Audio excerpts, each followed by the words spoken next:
Okay, this is easy to assemble. Right here, it has a lock, an on and off, and the on and off is for to lock it in and to unlock it to stretch it out if you need to make it a little bit longer. And then you lock it to make sure it locks in. And then we have the sponge, the on button. There it is. Different speeds. All right, let's talk a little bit more about the scrubber. The scrubber has about 8 different items that you could attach to, from sponges to scrubbers.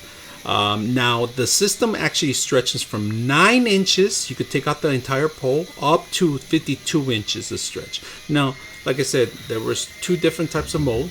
It comes with an attachment hanger that has a double adhesive tape that you can hang.